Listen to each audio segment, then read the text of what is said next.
días, bienvenidos a Memoria en Rojo, Amarillo y Morado, un programa de la ARMH Argentina con la conducción de Nadia Mallorquín y Gladys Avellaneda. Producción Nadia Mallorquín.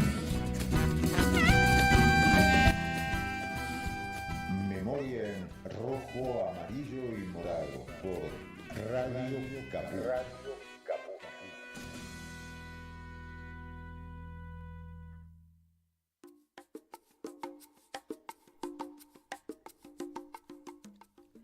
Buenas tardes, bienvenidas, bienvenidos a una nueva emisión de Memoria en Rojo, Amarillo y Morado. Hola Chino, también buenas tardes. ¿Cómo están, compañeros? Bien, muy bien. Acá disfrutando del día templado. Sí, ¿no? Primaveral, hermoso. Sí. Felices, Gladys, muy felices. Bien, bueno, vamos a arrancar por el teléfono para mensajes, que es el 15-6516-4446. Vamos a saludar a quienes nos ven por YouTube. Buenas tardes, también nos pueden escribir desde ahí. Y arrancamos con el editorial de hoy. Bueno, nuestra editorial de hoy, en un día raro, caluroso, digamos.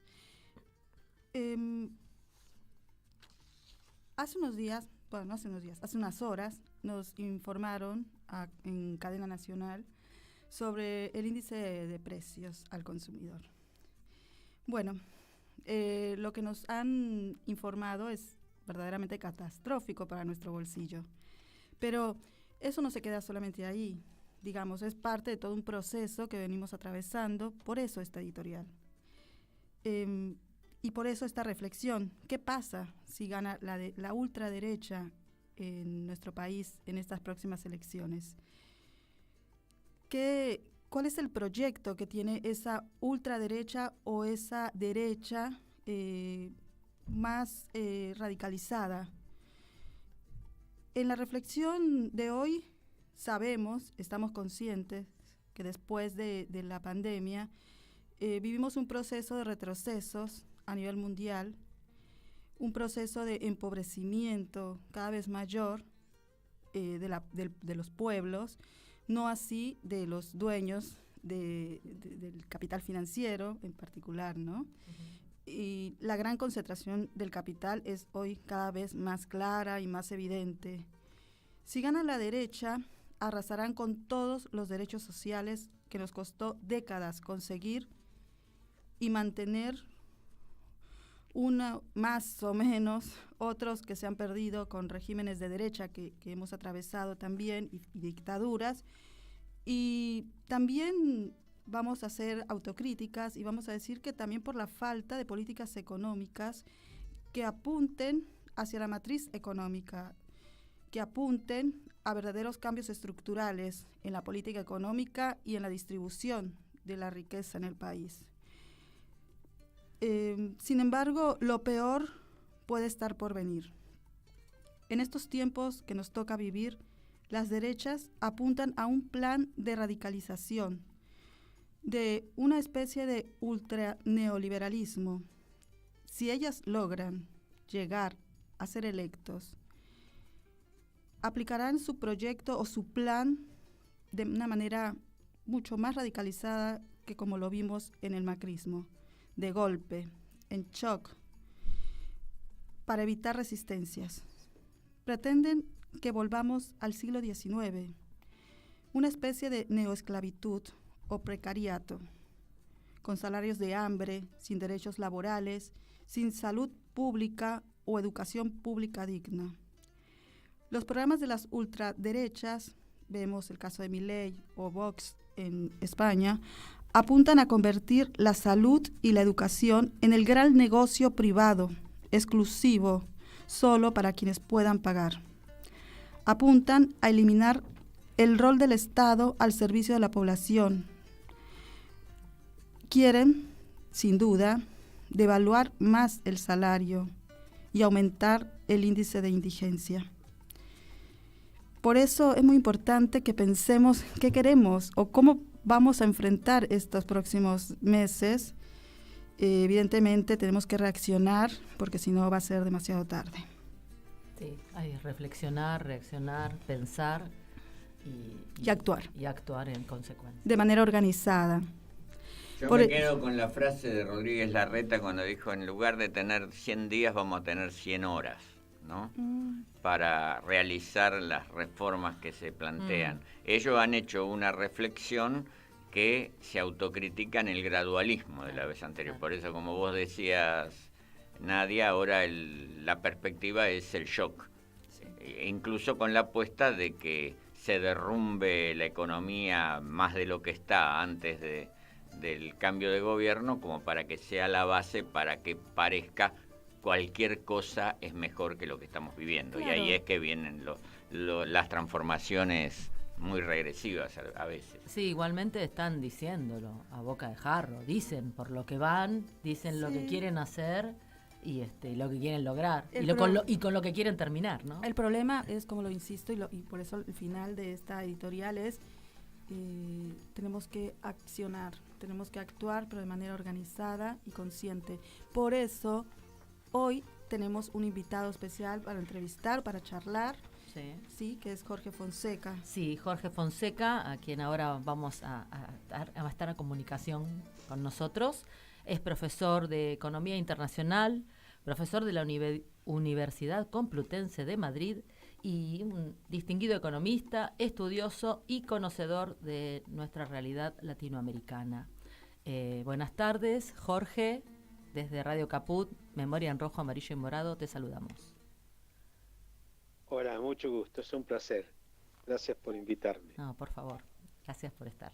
Gracias, Jorge, por haber aceptado nuestra convocatoria y bueno, porque también ya habíamos charlado en algún momento por la posibilidad de que fueses parte de nuestros corresponsales o que nos pudieses dar al menos una vez cada tanto alguna lectura de la realidad que estamos atravesando y cómo se ve la Argentina desde España y viceversa, ¿no?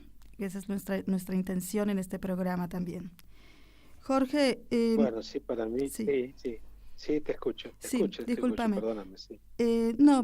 Bueno, la editorial está muy en línea de mucho de lo que vos has estado planteando en estos días en redes sociales, que lo leí. Me parece que es fundamental tenemos que reaccionar y tenemos que estar muy conscientes de quiénes son esa ultraderecha y hacia dónde van, qué quieren. Sí, efectivamente. Me gustaría incluso comenzar, por ser el primer contacto que tenemos, haciendo referencia, porque también creo que se relaciona, ¿no?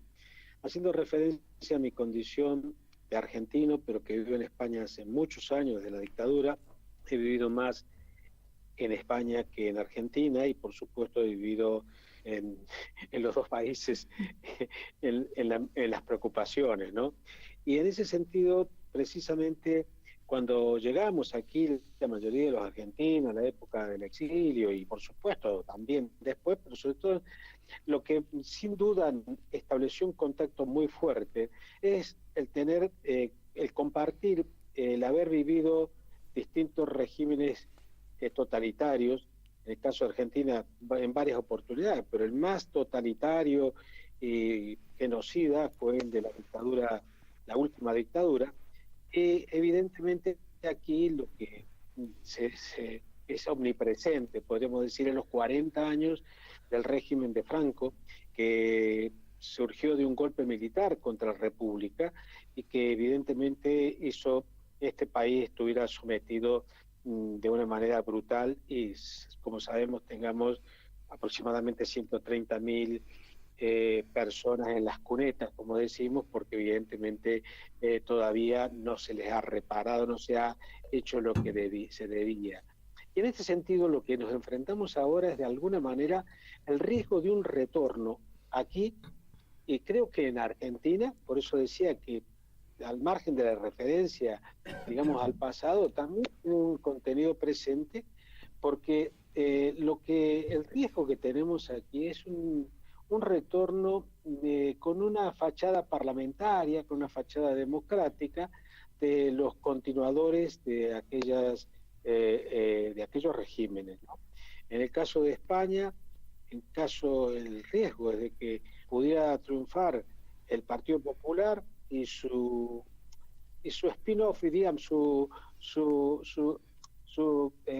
la corriente que salió por la ultraderecha, que es Vox, pero que los dos son originarios del franquismo. Como sabemos, el Partido Popular fue fundado por Fraga, uno de los ministros de Franco, que firmaba condenas de muerte, que firmó la condena de muerte de Julián Grimau y otros, y Vox hoy reivindica sin ambajes a esa dictadura.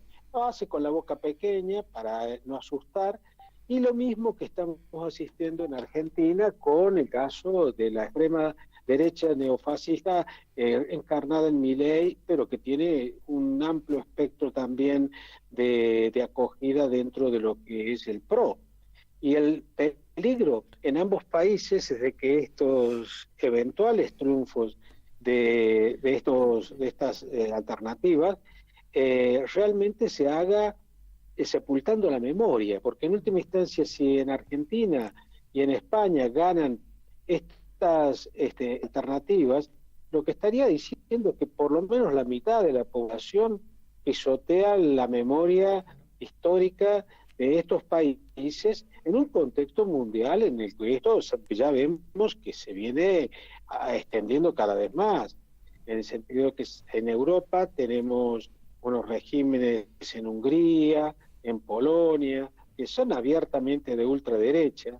En Francia el riesgo de que en las próximas elecciones, bueno, la posibilidad de que gane la ultraderecha de Le Pen, como ya ganó en Italia, bueno, sería un contexto absolutamente preocupante. Y de ahí que yo creo que realmente es muy importante este trabajo de reflexión, de vincular la memoria de una manera presente, es decir, no solo, digamos, haciendo referencia, rindiendo homenaje a los compañeros y compañeras que lucharon contra estos regímenes, sino también una labor de divulgación de lo que representa, de lo que representó para estos países, en este caso España y Argentina, y obviamente para prevenir, evitar. Lo que pasa es que también tenemos que decir que el riesgo, perdón, no sé si queréis interrumpirme, yo estoy hablando, supongo que me estáis escuchando bien. Sí, te estamos escuchando. Perfecto. Queríamos hacerte una pregunta, pero esperaba que cerraras. Sí. Daniel. Sí.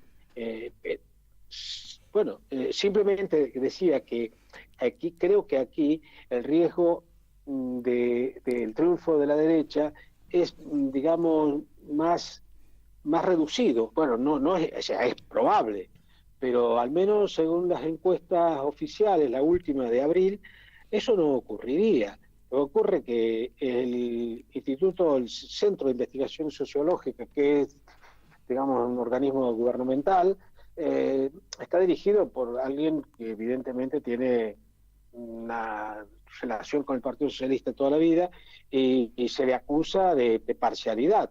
Yo no sé si eso es así o no. Lo que quiero decir que de todas maneras parece que en Argentina ese riesgo es mucho mayor. Y lo que simplemente quería señalar antes de daros la palabra es de que, claro, aquí de alguna manera, viviendo en este primer mundo, entre comillas, la periferia, el primer mundo es España, lo que sin duda se ha producido en estos últimos años de pandemia y de la crisis a través de la guerra, crisis económica agravada por la guerra, es que ha habido políticas sociales más amplias. ¿Por qué? Bueno, más allá de la presencia en el gobierno de Podemos, que es quien ha empujado en esa dirección, está el hecho que en Europa el Banco Central Europeo ha tenido manga ancha, ha abierto más la mano para que se hagan esas políticas, a pesar de que tenemos una deuda del 115% del PIB, cosa que en Argentina no ha ocurrido porque el Fondo Monetario Internacional ha ahogado al gobierno, al margen de que, en mi opinión, el gobierno pudo gestionar mejor la relación con el fondo. No creo que tratándolo bien el fondo se fuese a modificar la situación. Por lo tanto, creo que, quiero decir, hubiese cedido, como se ha visto, y en cambio creo que una posición más dura hubiese cambiado. Pero simplemente cerrando lo que era en mis comentarios, Sí. yo creo que ese riesgo, ese mayor riesgo en Argentina está también vinculado a esto. Es decir, no tenemos que olvidar el papel que juegan el sistema mundial, el sistema financiero internacional al servicio de los países y de las élites internacionales, y cómo obviamente los países periféricos se los ahoga empujándolos hacia el fascismo, ¿no? En ese sentido, Jorge, creo que la situación... Sí, te escucho, te perdón. quería hacer una Sí. pregunta relacionada con algo que tocaste anteriormente, que es esta especie de batalla por la memoria que se da. Acá tenemos en Argentina la candidata a vicepresidenta de Javier Milei, que es una de las que lleva o trata de llevar a la sociedad un debate falso con esto de que no fueron 30.000, como si hubieran sido unos miles menos cambiaría alguna cuestión de las aberraciones de la última dictadura. Además aboga por la memoria completa, que es la idea de que hay que reivindicar a las víctimas de lo que llaman terrorismo, y después se traslada rápidamente a reivindicar a esas víctimas y a defenestrar a los que fueron objeto de la represión dictatorial. Quería saber si la labor de Vox en España transita por caminos semejantes y de qué manera precisa.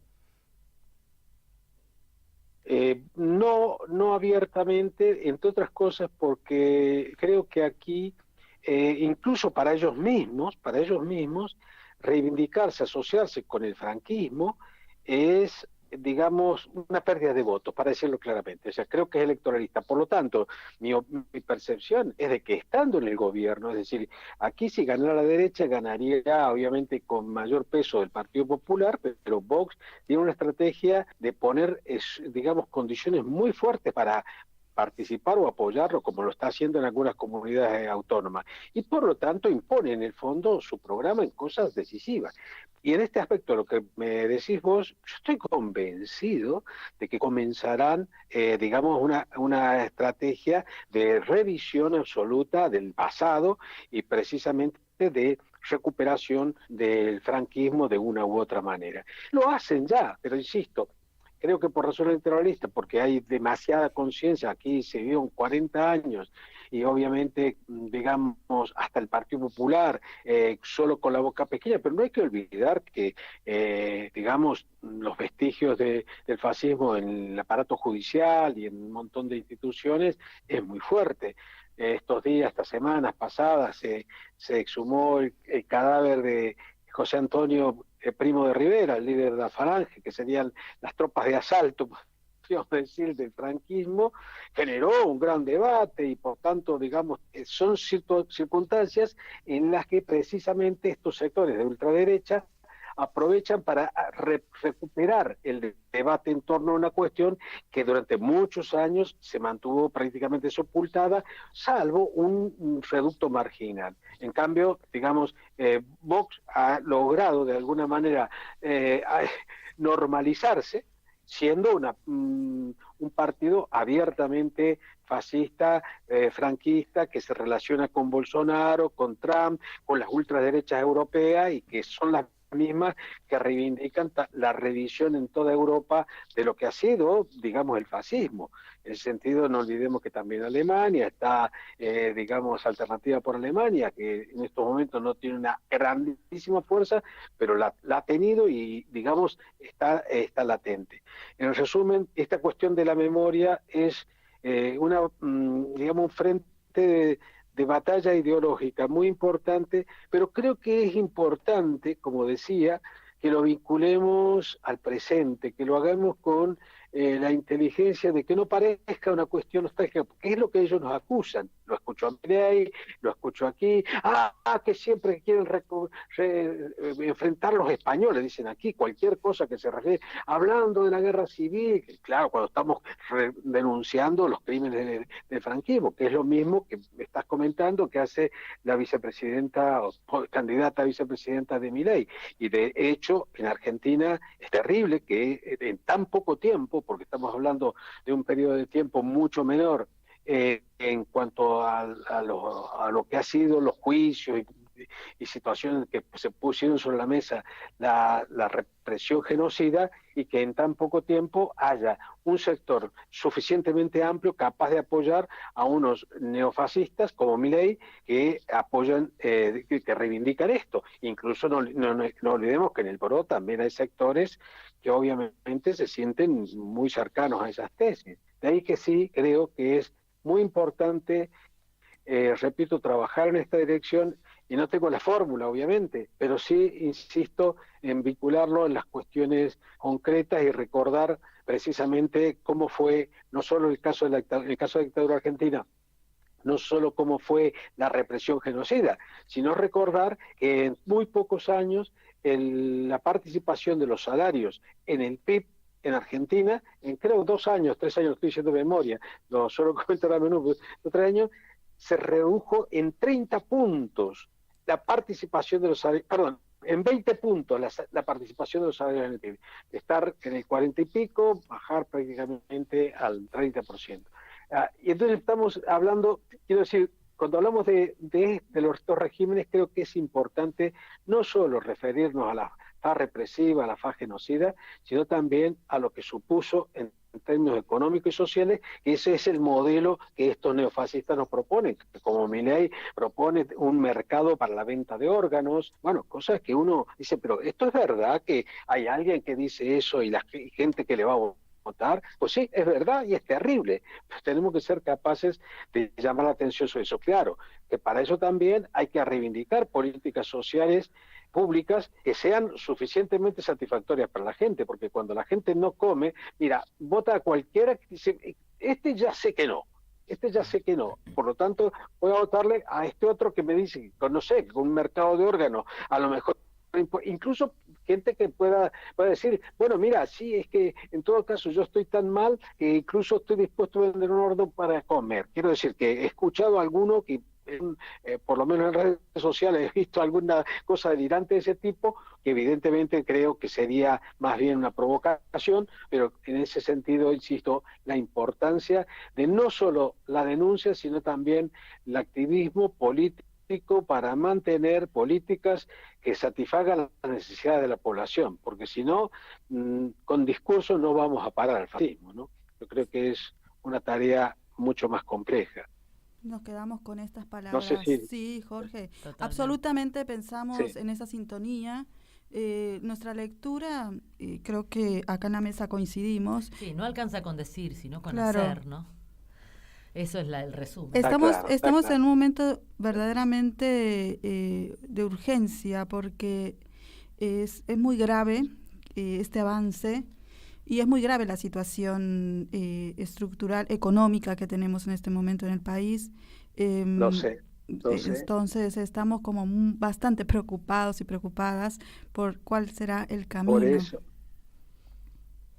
Por eso he querido hacer esa relación entre la situación económica, social y el avance del fascismo, porque si no, parecería que esto, no sé, es algo que de pronto es una ola vinculada al cambio climático. No, es un problema que tiene que ver con la situación económica y social, y que por supuesto el cambio climático agrava, porque aunque parezca, digamos, tomado los pelos, aquí estamos viendo cómo la situación económica se complica a raíz de la sequía. Estamos en periodo que debía ser de plena lluvia, no hay lluvia, hay sequía, y los próximos meses, que van a ser los previos a las elecciones, pueden ser bastante complicados en términos de elevación de la inflación, del precio, particularmente de los alimentos, que ahora se han reducido un poco.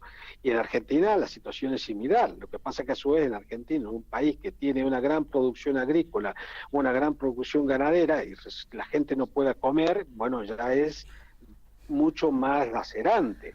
Y de ahí la necesidad de empujar en la dirección de políticas que satisfagan a la gente y no le hagan ir detrás de tipos que prometen humo, ¿no? Porque lo que ofrecen es realmente humo. Así que sí, tratemos de hacer, y en todo caso vayamos pensando entre todas, entre todos, del plano discursivo al menos, en qué línea podemos trabajar, ¿no? Así es. Bueno, Jorge, la verdad que estamos muy agradecidas y agradecidos de haber tenido esta comunicación, que no va a ser la primera, por supuesto, si vos nos los permitís. Va a ser un placer, y además el agradecido soy yo porque, como lo comentaba de récord con alguna compañera, Adriana, Sí. Realmente, digamos, yo creo que todos los que participamos en estas actividades lo hacemos de forma militante, lo hacemos porque consideramos que este es nuestro compromiso. Aprovecho para digamos, recordar a un gran amigo que sin duda también habrá sido amigo de muchos de vosotros, que es Carles Lepoy, que ha sido un hermano para mí y que tuvo un papel importante con la Querella Argentina, y que muchas veces con él hablamos de esto, ¿no? De que no sabríamos vivir de otra manera, y que de alguna manera esta lucha y esta fraternidad nos hace también vivir en presente un aspecto del mundo que querríamos, ¿no? O sea, queremos un mundo mejor. Bueno, no lo tenemos, luchamos por ello, pero al menos de momento lo que hemos conseguido, que un sector de la población, los que militamos, los que tratamos de cambiar este mundo, vivamos en fraternidad, en amor, en compañerismo, y eso nos hace, digamos, más fuerte, además de que nos alienta en esta lucha, ¿no? Así que en ese sentido, nada que agradecerme, yo les agradezco a ustedes que me hayan dado este espacio, y es un placer. Igualmente, Gracias, un abrazo. Jorge, buenas noches. Muchas gracias, buenas tardes, buenas noches. Sí. Un abrazo muy grande, hasta cuando quieran. Hasta pronto. Bueno, ahora vamos con del disco del El Rayo que no cesa, Canción de Soldados del Club Artístico Libertad. Dicen que la patria es un fusil y una bandera. Mi patria son mis hermanos que están labrando la tierra. Mi patria son mis hermanos que están labrando la tierra.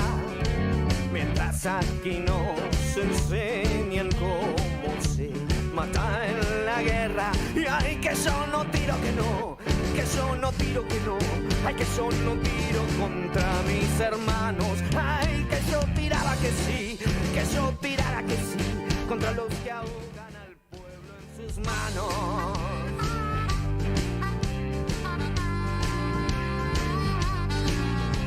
Nos preparan a la lucha en contra de los obreros.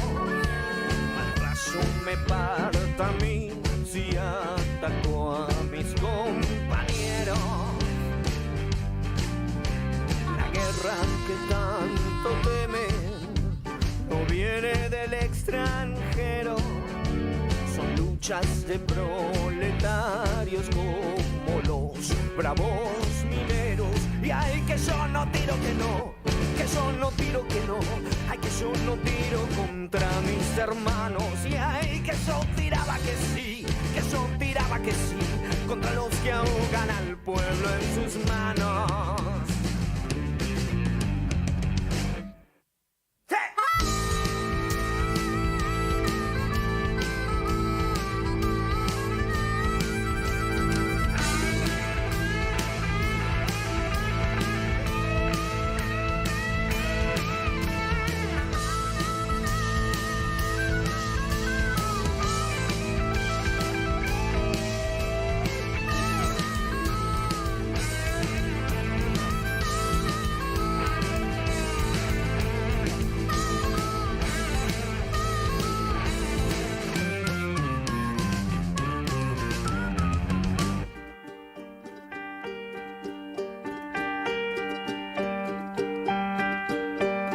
Hermano se levanta, estando yo en el cuartel, cojo el fusil y la manta y me echo al monte con él.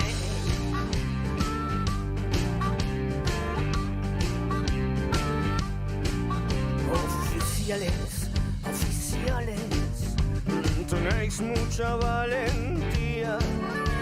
Veremos si sois valientes cuando llegue nuestro día. Y ay, que yo no tiro que no, que yo no tiro que no. Ay, yo no tiro contra mis hermanos. Ay, que yo tiraba que sí, si yo tiraba que sí, contra los que ahogan al pueblo en sus manos. Y ay, que yo no tiro que no, que yo no tiro que no.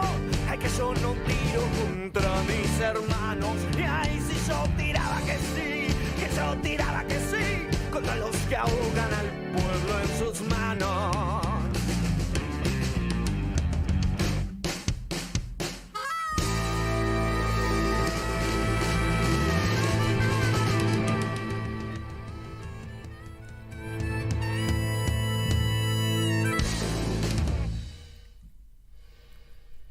Bueno, acá estamos de nuevo. Hermosa canción, hemos escuchado. Bueno, el 7 de mayo de 1976, Lucina Álvarez, poeta y docente, es secuestrada y desaparecida durante la última dictadura militar. Omar Álvarez narra en su novela Perros de invierno la historia de su hermana Lucina. Lucina nació en la comarca del Bierzo, en la provincia de León, en España, el 28 de enero de 1945. Se naturalizó a Argentina, viajó a Buenos Aires con sus padres a los 2 años de edad. Su hermano, en el libro que mencioné, Perros en invierno, habla de la historia de su hermana en esta novela y comparte cómo fue su niñez en Santibáñez, su pueblo natal, pasando por Perros, el de su madre, hasta el doloroso recuerdo de su última charla. Su temprano interés por las letras de García Lorca, Antonio Machado y Miguel Hernández, sus primeros pasos en el mundo de las letras porteñas, su romance con Mario Jorge de Lelis y su relación con Oscar Barros, quien será su marido y compañero, quien fue también secuestrado y desaparecido junto a ellos. Ambos integraron la agrupación gremial de escritores, orientada políticamente por el FAS, frente impulsado por el PRT. Vamos a leer ahora un poema de Lucina Álvarez. Ocurre que unos se mueren de risa, otros se mueren de ganas, otros se mueren de frío y otros se mueren de rabia. Otros se mueren de hambre, otros se mueren de un susto. Marías se mueren de umbrales, bares se mueren de grilles. Tantos se mueren de solos, suicidas se mueren de mundo. Otros se mueren de andamio. Un árbol se muere de pie. Un jefe se muere acostado. Solteras se mueren de pueblo. Rilke se muere de flor. Emily se muere de triste. Trenes se mueren de horario. Tranvías se mueren de olvido. Un loco se muere de suelto. Amores se mueren de dudas. Zapatos se mueren de calle. Mateos se mueren de asfalto.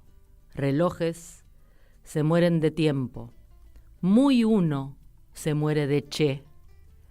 Otros se mueren de estatua. Algunos se mueren de lluvia. Otros se mueren de noche.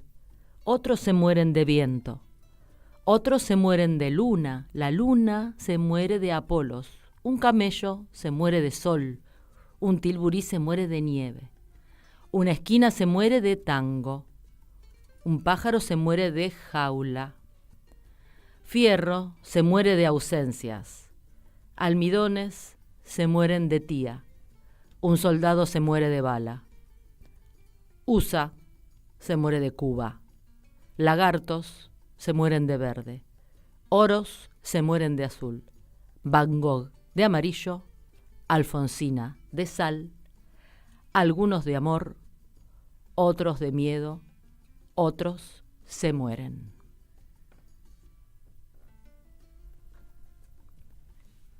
Vamos a la tanda. El ayer y hoy No vamos de la España sufriente. Historias, memorias y cultura en ambos lados del Atlántico. Daniel Campione en Memoria en rojo, amarillo y morado. Memoria en rojo, amarillo y morado.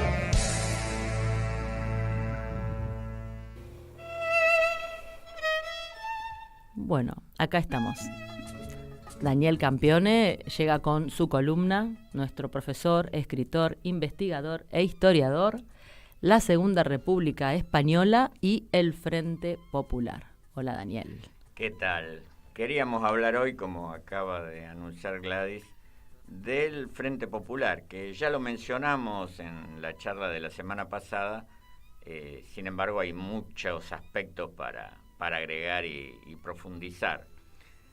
Una de las características del Frente Popular es que albergaba en su seno a una amplia variedad de partidos, ya lo dijimos la otra vez, si mal no recuerdo, desde la izquierda liberal, se podría llamar, hasta la disidencia por izquierda dentro del comunismo, el Partido Obrero de Unificación Marxista. El tema no es solo la cantidad y variedad de partidos que lo integraban, sino que había proyectos diferentes en su seno. Por ejemplo, si tomamos un breve dicho de Francisco Largo Caballero, el líder obrero socialista, secretario general de la Unión General de Trabajadores, que en un mitin por esos días iniciales del Frente afirmó: nosotros, los trabajadores, entendemos que la república burguesa hay que transformarla en una república socialista, socializando los medios de producción. Entiéndase bien que al ir con los republicanos de izquierda, no hipotecamos absolutamente nada de nuestra ideología y de nuestra acción. Concluyente en ese sentido, y podríamos ponerlo en imaginario contrapunto con Manuel Azaña, el primer jefe de gobierno cuando el Frente Popular accede a la conducción de las instituciones estatales. Escribió Azaña: el Frente Popular es lo que es y lo que nosotros queramos que sea, no lo que quieran los demás. No es la revolución social, ni es la labor de entronizamiento del comunismo en España. No es eso. Es otra cosa más fácil, más llana, más inmediata y más hacedera. Es la reinstauración de la República en su Constitución y en los partidos republicanos, en los que la creamos, en los que la defendemos y estamos dispuestos a seguirla defendiendo y a crearla todos los días. Estas son las voces diferentes y hasta contradictorias entre sí que habitaban el Frente Popular. Frente a ellos estaba la derecha, la extrema derecha podríamos decir, que desde el primer día, desde ese triunfo electoral del 16 de febrero, estuvo volcada a terminar con ese gobierno y por extensión a terminar con la República misma, que no les había proporcionado el éxito electoral que esperaban. Y allí estuvieron los generales y los coroneles y los tenientes coroneles del ejército español fabulando o confabulando junto con grandes terratenientes, con banqueros, con dueños de los grandes diarios españoles. Con la Iglesia. Con la Iglesia, aunque la relación con la Iglesia, vos sabés, Gladys, que se estrechó más después del golpe. Hilari Ragüer, un gran historiador de la Iglesia española, monje benedictino, él o sea conocedor del asunto, decía que la Iglesia se echa en brazos de Franco una vez producido el alzamiento, porque lo ve como la providencial forma de terminar con el laicismo de la República. Y el laicismo era uno de los campos de conflicto. No soportaban las fuerzas conservadoras que se hubieran limitado las atribuciones de las órdenes religiosas, que se hubiera consolidado un sistema educativo estatal no religioso, que se hubiera establecido el divorcio, el voto femenino, etc.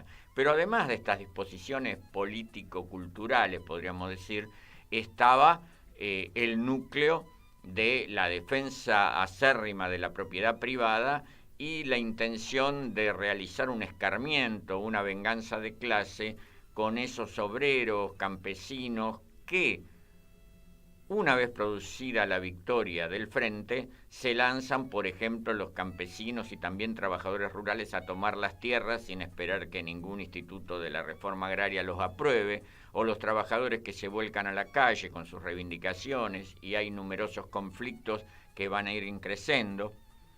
Ahora bien, frente a la República, gobernada por el Frente Popular, estaba el fascismo puro y duro, Falange Española y de las Jons, encabezada por José Antonio Primo de Rivera, que lo hemos mencionado últimamente, que se planteaba desde hacía tiempo el ejercicio de la dialéctica de los puños y las pistolas.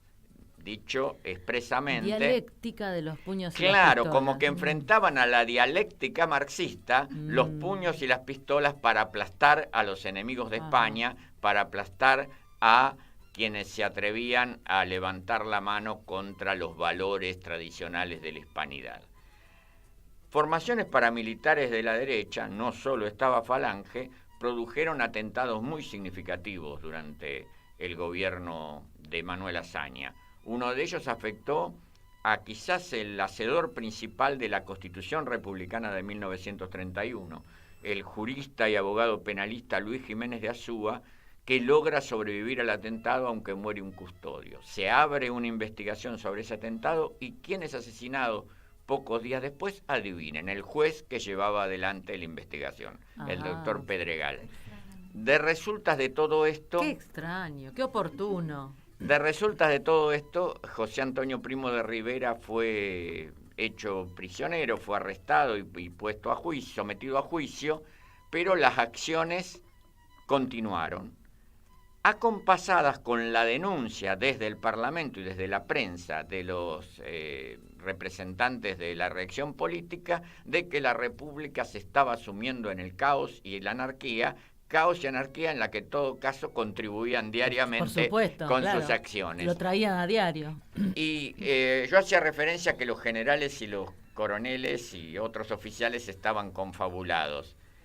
El director del futuro alzamiento era Emilio Mola, creo que ya lo mencionamos, pero con una particularidad. Él declara en una instrucción secreta, pero también sin ningún tipo de cortapisas, que hay que exterminar a todos aquellos que piensen distinto. Parece mentira, parece una frase hecha para poner en tela de juicio al fascismo. No, fue una frase de Emilio Mola al final de una larga explicación de todos los contrincantes que había que eliminar y neutralizar y la necesidad de actuar rápidamente y con la máxima violencia. La cuestión es que, como es sabido, el golpe finalmente estalla el 17 de julio de 1936. Ya no estaban ahí Roberto Arlt ni Raúl González Tuñón, de los que hablábamos para relatar sus reacciones frente al golpe. Solo estaba María Luisa Carnelli. A eso iba, sí estaba María Luisa Carnelli, que al poquísimo tiempo se pone al servicio de la comunicación y la propaganda republicanas y además de eso, hablar por radio, escribir artículos, va a producir sus poemas sobre la guerra, tan ligados a la defensa de Madrid y a otros hitos del conflicto. Así que podemos quedarnos por ahora con el recuerdo de que el gobierno de Frente Popular fue desplazado por quienes querían asesinar a la República y tomaban el antisocialismo o el anticomunismo como la excusa para perpetrar multitud de crímenes. Ok, bueno, gracias Daniel. Continuamos, parte 2, se viene el sábado próximo. Gracias. Gracias. ¿Seguimos? Seguimos. Bueno, ahora nos apura un poco el tiempo, pero vamos a tener vamos a tener la columna de las pedagogías, la tríada de las pedagogías. Lo pedagógico es político. En esta ocasión vamos a tener un audio con la voz de Maya Haidt, que nos va a hablar sobre la historia de la maestra Justa Freire. La escuchamos. Como ya hemos compartido en otras ocasiones con ustedes en esta columna, la educación durante la Segunda República Española tuvo un papel fundamental. Una educación que se pensaba fundamentalmente transformadora, emancipadora, un pilar básico para construir una sociedad nueva. En este gran proyecto, las maestras tuvieron un papel muy importante, tanto en la conquista de los derechos de las mujeres como también en la modernización de la educación, basada sobre todo en la labor de la escuela pública y la escuela democrática. Muchas de estas maestras comprometidas con la causa republicana Luego del golpe de Estado franquista sufrieron persecuciones, exilios, cárceles. Una de estas maestras es Justa Freire. Justa Freire estudió el magisterio en Zamora y en 1918 obtuvo el cargo de maestra nacional. Enseguida se afilió a la Federación Española de Trabajadores de la Enseñanza, que formaba parte de la Unión General de Trabajadores. Tras un breve paso por Casillas en Ávila, en 1921 comienza a trabajar en el Grupo Escolar Cervantes, del barrio obrero de Cuatro Caminos en Madrid. Este centro se vinculaba a su vez con el Instituto Libre de Enseñanza, que proponía innovaciones pedagógicas para reformar la educación. El Grupo Escolar Cervantes en ese momento estaba dirigido por Ángel Llorca y fue un modelo para el resto de las escuelas. Asistían allí los niños y niñas de los sectores más empobrecidos de Madrid. La escuela se proponía educarles estableciendo un vínculo muy fuerte con las familias, construyendo con ellos y ellas herramientas para que pudiesen desarrollarse en forma autónoma, intentando romper las desigualdades que estos niños y niñas sufrían respecto de aquellas familias de las clases medias de Madrid. Justa Freire siguió formándose como pedagoga, viajó a Bélgica y a Francia para mejorar su formación, para conocer ideas innovadoras de Europa. Se graduó también en la Escuela de Estudios Superiores del Magisterio y desde allí formó a otros educadores y educadoras, compartiendo y poniendo en práctica todas estas ideas nuevas que fue construyendo en su tarea diaria y que fue conociendo en estos viajes que hizo y en su continua formación. Como señala María del Mar del Pozo Andrés, autora de un libro que recupera la historia de Justa Freire, que se llama Justa Freire o la pasión de educar, biografía de una maestra atrapada en la historia de España.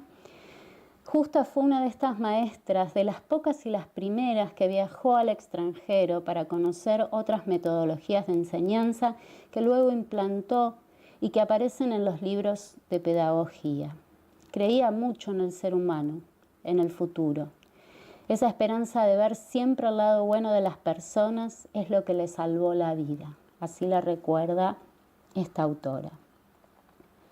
Durante la Segunda República, Justa Freire fue nombrada directora del Grupo Escolar Alfredo Calderón, de la Ciudad Jardín, en Madrid, convirtiéndose así en una de las primeras mujeres españolas que dirigió a un equipo de docentes formados por varones. Luego formó parte también de las misiones pedagógicas de la República, tan importantes en el proyecto educativo y en el proyecto político y social de la Segunda República Española.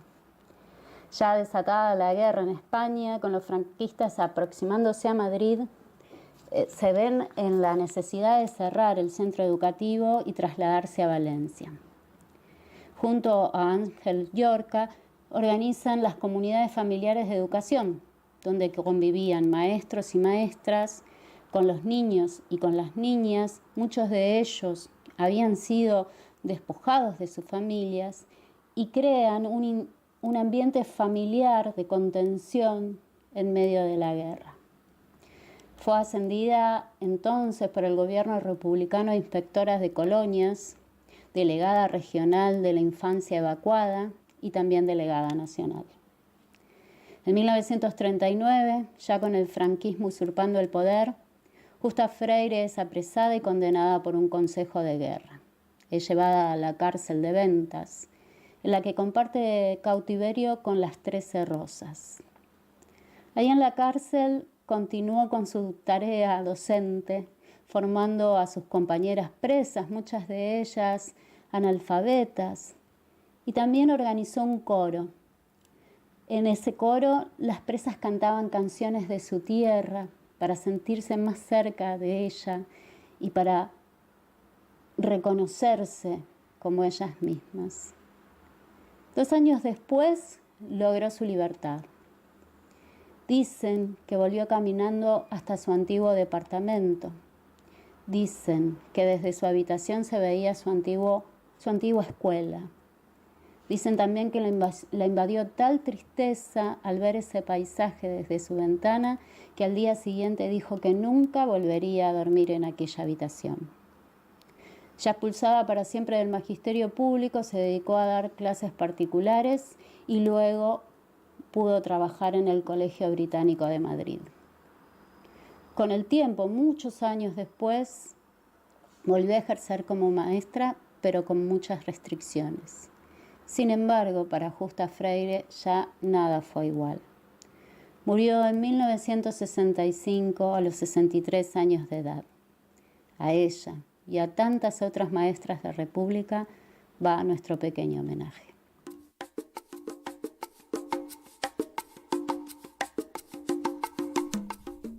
Bueno, hermosa columna hemos escuchado. Seguimos con Daniel. ¿Y qué estás leyendo? Contanos. Esta vez tengo un libro titulado Vicente Rojo, retrato de un general republicano, que ha sido de autoría de José Andrés Rojo, su nieto, que no lo conoció personalmente, e hizo un minucioso y meritorio trabajo sobre la biografía del general. Ahora, ¿quién era este general republicano? Nada menos que el comandante, el estratega de todo el Ejército Popular de la República. Si pensamos en la ofensiva o contraofensiva de Brunete, si nos referimos a la toma de Teruel, si hacemos hincapié en el cruce del Ebro por el Ejército Republicano, el planificador, el inspirador que estaba detrás era el general Rojo, que no era un hombre precisamente de izquierda, pese a su apellido, estaba más vinculado a la lealtad, a su juramento y a una interpretación de la ética militar contraria a la politización y mucho más a los pronunciamientos contra los poderes constitucionales. Era por ese lado que Rojo se identifica con la República y llega a ser jefe supremo de su ejército. En ese sentido, tenía una contraposición muy fuerte con Francisco Franco y había sido un crítico muy acerado del ejército de África, que se lo tenía por el glorioso componente de las tropas españolas, y él fue muy crítico durante un periodo en el que también estuvo en África. Está bueno decir que Rojo vivió en Argentina, después vivió en Bolivia y optó incluso por volver a España viviendo todavía Franco, en lo que tal vez fue un error porque, como es de esperar, la pasó bastante mal, pese a que fue ya en la década de 1960. Libro recomendable, editado por Tusquets, no es sencillísimo de conseguir, pero viejas ediciones de Tusquets de esta colección, Tiempo de Memoria, suelen encontrarse en algunas librerías de saldo de Buenos Aires. Así que el que quiera emprender la aventura de buscarlo, lo puede hacer con posibilidades de éxito. Okay. Bueno, estamos por culminar el programa, pero sí, para el próximo vamos a hablar un poco sobre el Frente Polisario, que cumplió 50 años, así que lo dejamos para el próximo programa. La lucha del pueblo del Sáhara Occidental. Bueno, nos vamos a despedir sin antes agradecer la presencia de nuestra fan número 2, María Luisa Bamonte, aquí en estudios. Y de Pablo Rojo, que nos hizo recordar que el general homónimo vivió en la calle Yerbal entre Flores y Floresta, en la ciudad de Buenos Aires. Nuestro fan número 1. Otro rojo. Bueno, estuvimos en la conducción, quien les habla, Gladys Avellaneda, Nadia Mallorquín, y la colaboración de nuestro queridísimo Daniel Campione. Columnistas, Adriana Fernández, también Daniel Campione, Alba Pereira Lancilotto, Maya Haid y Constancia Filgueira. Columnistas y corresponsales del otro lado del Atlántico, Juan Miguel Vaquero, Susana Falcón, Jorge Fonseca y Soledad Luque Delgado. En la producción, Nadia Mallorquín. Nos vamos escuchando un tema musical, El hijo de la abuela de Rosalén, Salud y República. Miguel Miguel, un apuesto joven que trabaja en el tren. Nace en Alegia, Euskadi, en el momento que era complicado si tenías ideales diferentes y hacías mucho ruido. Después del asesinato premeditado de Melito Manzanas, decidieron que todo aquel fichado sería detenido, encarcelado, torturado, deportado lejos a pueblitos perdidos. Ella abrió la puerta y preguntó: muchacho, ¿tú tienes madre? Asintió y no pudo decirle no. No sé de dónde vienes, ni lo que hiciste ayer. Aquí tienes un techo, un plato en la mesa, esta será tu casa, Miguel. No sé de dónde vienes, ni lo que hiciste ayer. Aquí tienes tu cama, una madre, una hermana, esta será tu casa, Miguel. Así como al principio desconfían de él, nadie comprende qué hace allí ni por qué.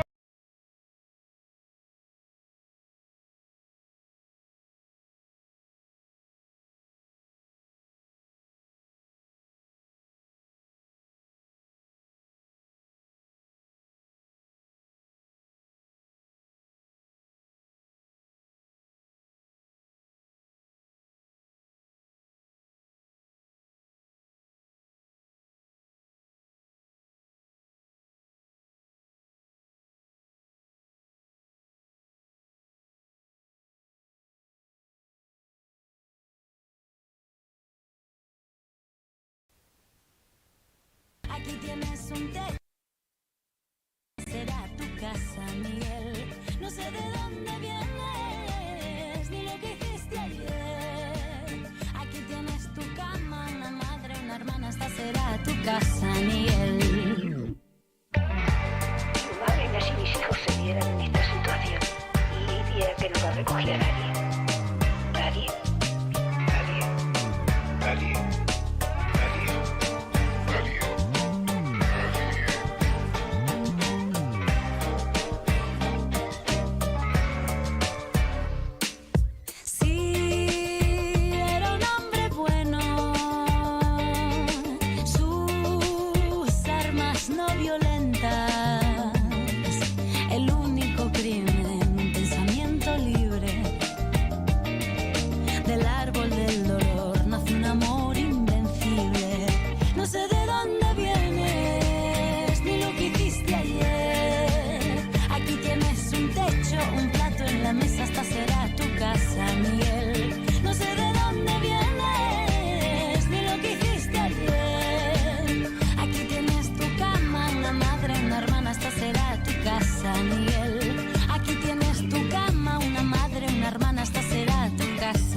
Hermana, esta será tu casa, Miguel. En Caput. General Lamadrid, provincia de Buenos Aires. Vivo en La Rioja. Del Bolsón, Río Negro. Desde Radatili.